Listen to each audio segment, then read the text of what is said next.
Soomaaliya waxay mar labaad qarka u saaran tahay in ay burburto. Fiidiyogan waxaan idinku soo bandhigi doonaa arrimaha cakiran ay dayacday dowladda federaalka Soomaaliya. Sidoo kale, Soomaali ma heshiis baa, dunidana ma la heshiis baa. 8 bilood ee la soo dhaafay, qarannimada taagta daran ee Soomaaliya waxa uu la kulmayay dhibaatooyin dhinacyo badan leh. Laga bilaabo iska horimaadyo hubeysan ee lagu hoobtay oo lagu jiro kooxda argagixisada ee Al-Shabaab iyo xasilooni darro ka jirta inta badan dowlad goboleedyada xubnaha ka ah dowladda federaalka Soomaaliya. waxa lagu yaqaanaa madaxweyne Xasan Sheekh Maxamuud hadaladiisa, doodiisa iyo dhaleecayntii aan dhamaadka lahayn ee uu soo jeedin jiray madaxweynihii asaga ka horeeyay. waxa uu abaabulay oo isku aadistay qaybo xoogan oo ka mid ah siyaasiyiinta laga deeriyo ee Soomaaliya, isagoo raggaasi saf kala maray jagooyinka ugu awoodda badan iyo kuwa ugu muhiimsan maadaama ay isaga daacad u yihiin. dhammaantood waxa ay buuxiyeen jagooyin dhaqaale oo aan cidna kula xisaabtamin.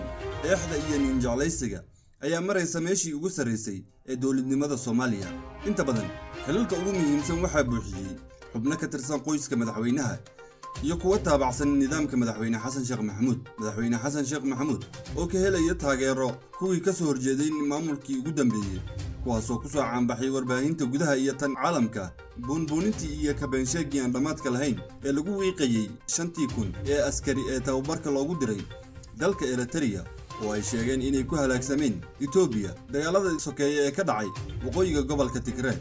iyadoo isla ciidankaasi dib loogu soo celiyay dalkooda Soomaaliya, waxa uu madaxweyne Xasan Sheekh si ceeb ah u hoosgeeyay ciidankaasi taliskooda iyo maamulkooda dal cadow ku ah jiritaanka Soomaaliya, dalkaas oo ah Imaaraadka Carabta ayaa laga ciiriyay Soomaaliya kadib markii askartii ay tababarayeen sanadkii 2018 la kala diray.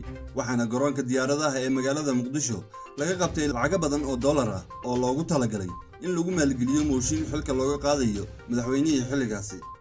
sida ilo wareedyo lagu kalsoon yahay ay sheegeen, waxa jiray musuqmaasuq daba dheeraaday muddadii ugu horeysay oo Xasan Sheekh uu madaxweynaha ahaa intii u dhaxaysay 2012 ilaa 2017. waxa uu sidoo kale awoodi waayay inuu xakameeyo xubnaha u dhow ee isaga daacadda u ah. haddaba waxaa mar labaad isla soo noqday raggaasi oo buux dhaafiyey tarinka madaxweynaha, kuwaasoo aan u aabayeelayn hanti guud iyo mid shakhsi, ayagoo afka u dhigtay il walba oo dhaqaale ah. inkastoo aysan habbooneen in qofna looga tago cadceedda isagoo u gacan haatinayo tareenka, haddana xulfada madaxweynaha keliya ayaa tareenka buux dhaafiyey.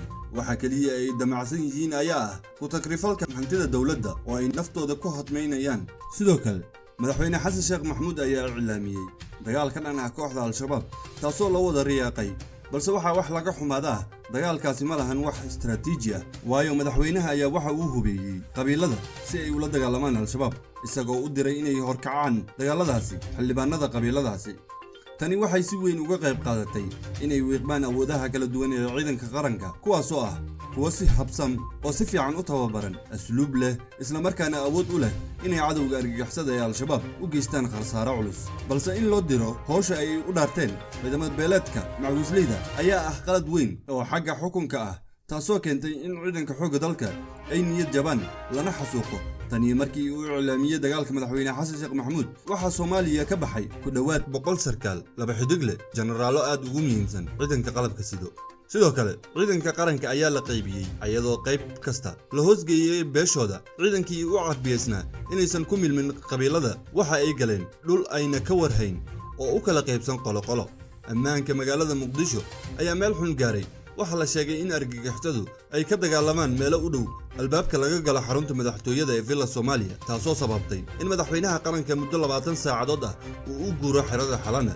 Al-Shabaab ayaa kordhisay weerarada ay ka geystaan magaalada Muqdisho, iyadoo xilliyada qaar aad moodo in ay tahay magaaladu furin dagaal, maadaama ay si joogto ah u beegsadaan askarta iyo saraakiisha dowladda. shacabka ku dhaqan qaybo ka mid ah degmooyinka Muqdisho ayaa qarka u saaran inay isaga cararaan xaafadaha ay ku nool yihiin sababo amni darro awgeed, oo ay u geystaan kooxo dhalinyaro ah oo dhac u geysta taleefanadooda gacanta, kuwaasoo mararka qaar u dhaca guryahooda. intaas ayaanu ku soo koobaynaa qaybtii koowaad ee fiidiyogeena. la soco qaybta labaad, sidoo kalena gaarsiiya asxaabtaada adigoo sheer garaynaya fiidiyogeena. waad mahadsan tahay. salaamu calaykum.